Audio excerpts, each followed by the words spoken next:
নমস্কার, আপনারা দেখছেন গ্লোব টিভি। সবার পাশে সবার সাথে গ্লোব নিউজ নিয়ে এখন আমি ত্রিপর্ণা রয়েছি আপনাদের সঙ্গে। এক নজরে দেখে নেব আজকের বিশেষ বিশেষ খবর। রেশন সামগ্রী পাচার করতে গিয়ে ধরা পড়ল দোকানদার। করোনা কালে পে মাস্টার হয়ে বিপাকে পৌর স্টাফ। এটিএম লুটের চেষ্টা, গ্রেপ্তার 2। এলাকায় প্রবল জলের সংকট। চাকরিহারাদের পাশে রয়েছেন বললেন দিলীপ ঘোষ। জেলা স্কুলের প্রতিষ্ঠা দিবস পালন করা হলো। খারাপ আবহাওয়ার জন্য জারি করা হলো সতর্কতা।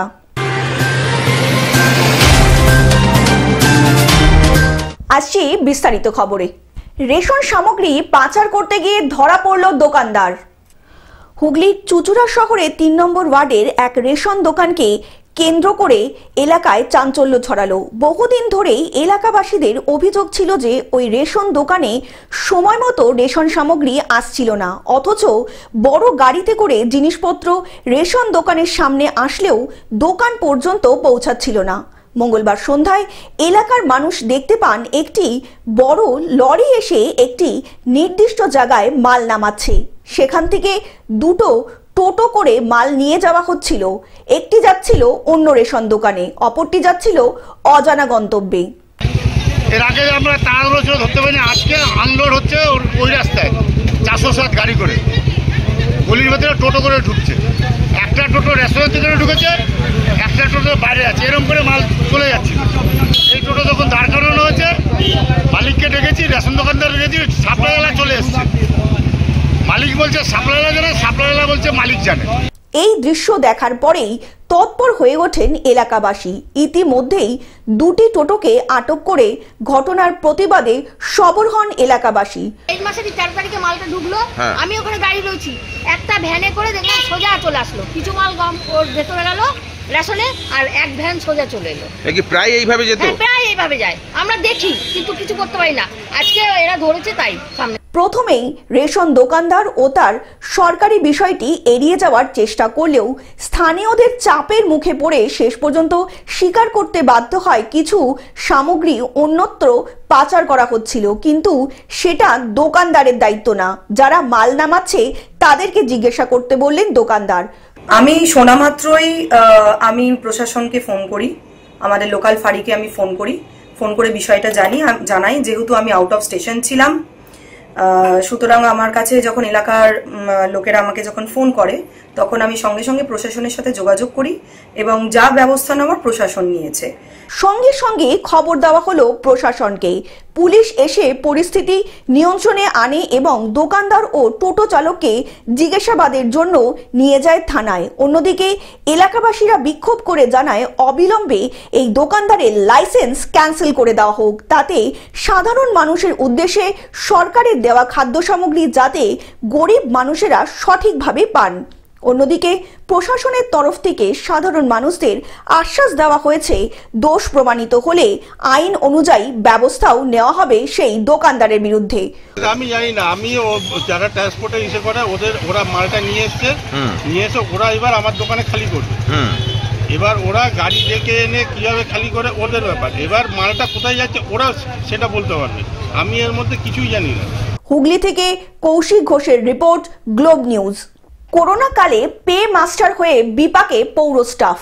করোনা কালে মানুষকে দ্রুত পরিষেবা দিতে পৌরসভার জরুরি ভিত্তিতে বোর্ড মিটিং হয়। তাতে পৌরসভার finance officer Somnath Bandyopadhyay, executive officer Rahmat Ali, পৌরপ্রধান Somnath Bandyopadhyay ও পৌর উপপ্রধান আজিজুল ইসলাম গাজী সহ কাউন্সিলরদের সম্মতিতে একটি রেজলিউশন পাশ করা হয়। সেখানে জরুরি ভিত্তিতে উন্নয়নের অর্থ যাতে করোনা কালে কাউন্সিলররা নিয়ে শহরবাসীকে পরিষেবা দিতে পারে, তার জন্য তখনকার ক্লার্ক তথা বর্তমান পৌরসভার ভারপ্রাপ্ত বড়বাবু প্রবীর চ্যাটার্জিকে পে মাস্টার বানানো হয়।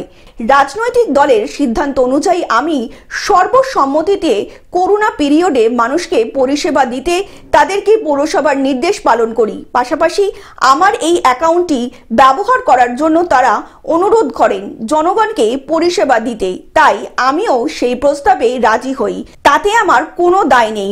অহেতুক এটা টাকি পৌরসভাকে বদনাম করার জন্য করা হচ্ছে বলে জানান বড়বাবু প্রবীর চ্যাটার্জি। তিনি আরও জানান, এই সকল পরিষেবা দিতে সিপিএম, বিজেপি ও তৃণমূল কাউন্সিলরদের সিদ্ধান্ত মতোই তাকে পে মাস্টার করা হয়েছিল। চেয়ারম্যান, ভাইস চেয়ারম্যান, এফও, ইও তৎকালীন যারা যারা এতে ছিলেন প্রত্যেকেই এটা করেছিলেন এবং তার রেজুলেশনও আছে।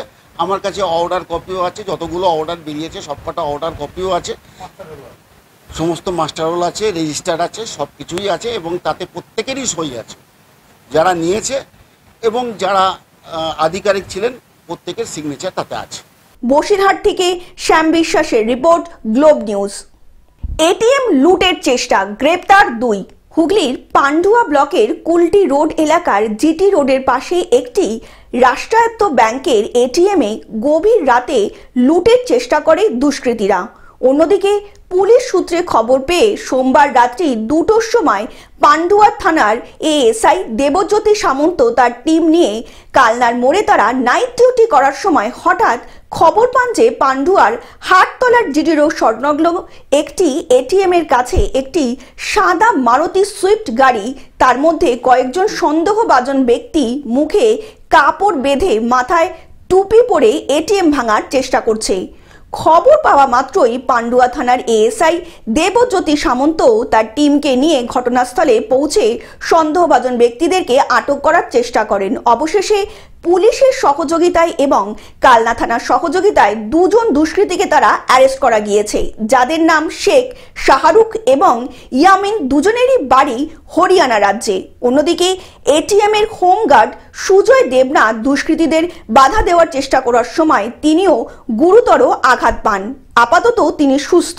কালকে রাত আড়াইটে নাগাদ আমাকে ফোন করেছিল কোম্পানি থেকে ফোন করে বলা হলো যে এরকম রাত্রিবেলা এরকম ডাকাতি হচ্ছে এটিএমটা। তো যেহেতু আমরা ল্যান্ডলর্ড, তো ওই জন্য আমাদেরকে ফোন করা হয় কোম্পানি থেকে এবং ভিডিও পাঠানো হয়েছিল। আমরা তাই জন্য এলাম, এসে দেখি যে যারা ডাকাতি করছে তারা অলরেডি চলে গেছে, পুলিশ চলে এসছে। তো এখানে কোনো এক জনগণ দেখেছি আর কি, দেখে পুলিশকে খবর দিয়েছে এবং পুলিশ সেখানে সঙ্গে সঙ্গেই চলে আসছে। আমরা যখন আসি দেখি অলরেডি চলে গেছে সে এবং পুলিশ চলে এসছে।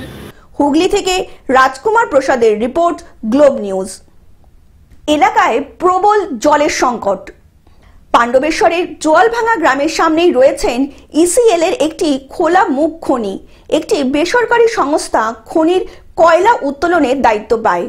গ্রামের বাউরিপাড়া আদিবাসী পাড়ার খুব সামনেই খোলা মুখ খনি থাকার কারণে এলাকায় তীব্র জলের সংকট দেখা দিয়েছে। অন্যদিকে এলাকার মানুষদের চাহিদা মতো মানুষজোরে স্নান করার জন্য একটি জলাধার তৈরি করা হয় ইসিএল এর উদ্যোগে। এই জলাধার তৈরি করতে খরচ হয়েছে প্রায় 4.5 লক্ষ টাকা, কিন্তু এই জলাধারে 2 কিশোর স্নান করতে গেলে প্রচন্ড শব্দে জলাধারটি ভেঙে পড়ে। সৌভাগ্যবশত 2 কিশোর পালিয়ে নিজেদের প্রাণ বাঁচান। এই টাঙ্কাটা মেয়ে ছেলে দিয়ে চান করানোর জন্য সেই টাঙ্কা আজকে 2 দিন জল ভরা হইলো।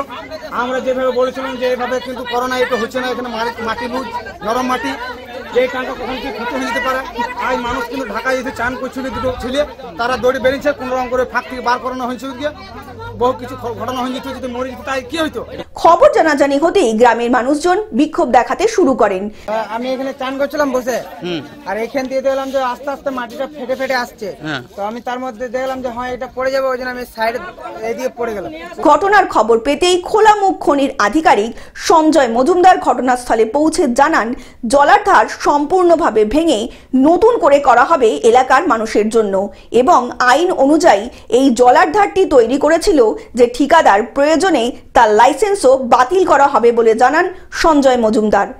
আপনি কে? ভালো করে রিপেয়ার করে দেব না। আপনি কে? আমরা এখন এটা জেসিবি দিয়ে ভাঙছি পুরো। 10 দিন আগে এটা যেটা করেছে, যে কন্ট্রাক্টর করেছে তার যা স্টেপ নেবার তার কাছে আমরা প্রপার স্টেপ নেব।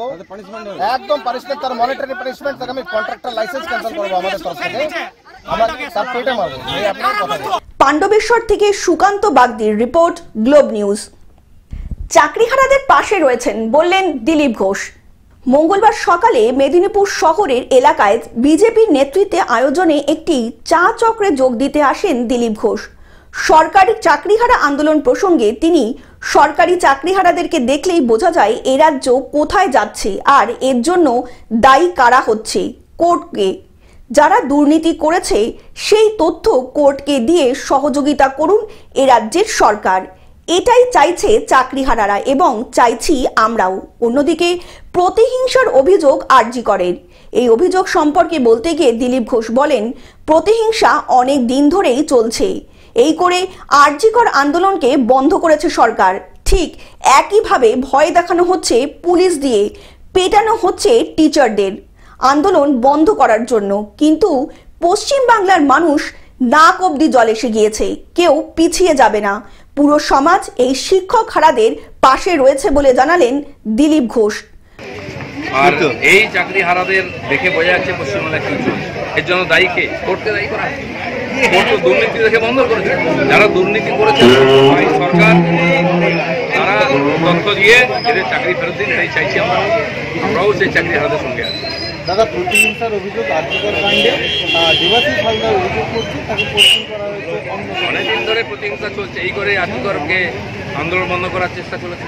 ঠিক একইভাবে ভয় দেখানো হচ্ছে, পুলিশ দিয়ে পেটানো হচ্ছে টিচারদের আন্দোলন বন্ধ করার জন্য। কিন্তু পশ্চিমবঙ্গের মানুষের তো নাকেও প্রতি জল এসে গেছে, কেউ পিছিয়ে যাবে না, পুরো সমাজ এদের সঙ্গে আছে। পশ্চিম মেদিনীপুর থেকে কল্যাণ মণ্ডলের রিপোর্ট, গ্লোব নিউজ। জেলা স্কুলের প্রতিষ্ঠা দিবস পালন করা হলো। কেক কেটে বেলুন ও পতাকা উড়িয়ে জলপাইগুড়ি জেলার স্কুলের 150তম প্রতিষ্ঠা দিবস পালন করলেন বিদ্যালয়ের শিক্ষক ও ছাত্ররা। অনুষ্ঠানে উপস্থিত ছিলেন ইন্ডিয়ান ফুটবল অ্যাসোসিয়েশনের সভাপতি অজিত ব্যানার্জি, জলপাইগুড়ি জেলা পুলিশ সুপার উমেশ খান্ডালবাহালে, জলপাইগুড়ি সদর মহকুমার শাসক তমজিৎ চক্রবর্তী সহ বিভিন্ন প্রশাসনিক আধিকারিকেরা। জাতীয় পতাকা উত্তোলন করেন অনুষ্ঠানের প্রধান অতিথি ইন্ডিয়ান ফুটবল অ্যাসোসিয়েশনের সভাপতি অজিত ব্যানার্জি। বিদ্যালয়ের প্রধান শিক্ষক ধর্মচাঁদ বড়াই বলেন, জলপাইগুড়ি জেলার স্কুলের 150তম দিবসের মধ্যে দিয়ে বিশ্বব্যাপী অনুষ্ঠানের সূচনা করা হলো। এই উপলক্ষে ছাত্রদের নিয়ে বিভিন্ন অনুষ্ঠানেরও আয়োজন করা হয়েছে। বলছে আজকে কি কি অনুষ্ঠান চলা? আজকে জলপাইগুড়ি জেলা স্কুলের 150 বছর পূর্ণ হলো এবং এই ফাউন্ডেশন ডেটা আমরা যথাযথ মর্যাদার সঙ্গে পালন করছি। আজকে আমাদের এই স্কুলে ফাউন্ডেশন ডে পালন করার পর ন্যাশনাল ফ্ল্যাগ উত্তোলন হলো, তারপরে বিদ্যালয়ের ফ্ল্যাগ উত্তোলন হলো, তারপরে আমাদের কেক কাটিং হলো। এবার আমাদের মূল যে কাজগুলো প্রদীপ প্রজ্বলন হবে এবং ছেলেদের অনুষ্ঠান রয়েছে, কবিতা রয়েছে, আবৃত্তি রয়েছে, বক্তব্য রয়েছে। এদিক দিয়ে আমরা এই 150 বছর বিদ্যালয়ের 150 বছর আমরা পালন করছি। জলপাইগুড়ি থেকে সায়ন সেনের রিপোর্ট, গ্লোব নিউজ। খারাপ আবহাওয়ার জন্য জারি করা হলো সতর্কতা। আবহাওয়া দপ্তরের সতর্কতা, ভারী বৃষ্টি ও সঙ্গে ঝোড়ো হাওয়া। উপকূলবর্তী এলাকাগুলিতে বিশেষ করে সতর্কতা জারি করা হয়েছে। সুন্দরবন এলাকা জুড়েই সকালের দিকে বেশ কিছুটা বৃষ্টি হয়। সকাল থেকেই আকাশ মেঘলা রয়েছে। অন্যদিকে প্রাকৃতিক দুর্যোগে নদীতে ঘুরতে যাওয়ার ওপর নিষেধাজ্ঞা প্রয়োগ করা হয়েছে প্রশাসনের পক্ষ থেকে। এই কারণেই পর্যটকদের বেশ খানিকটা মন খারাপ। অন্যদিকে প্রতিকূল পরিস্থিতি সামাল দেওয়ার জন্যই ইতিমধ্যে প্রশাসনের পক্ষ থেকে মাইকিংয়ের প্রস্তুতি চলছে। পাশাপাশি নদী সতর্কতাও জারি করা হয়েছে। অন্যদিকে আমাবস্যার ভরা কোটালের জল বাড়তে শুরু করেছে সুন্দরবনের অন্যান্য নদীগুলোতেও।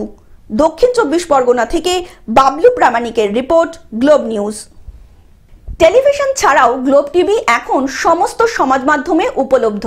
বিস্তারিত জানতে ফোন করুন আমাদের টোল ফ্রি নম্বর 180089197444 অথবা লগ ইন করুন আমাদের ওয়েবসাইট www.globetv.in।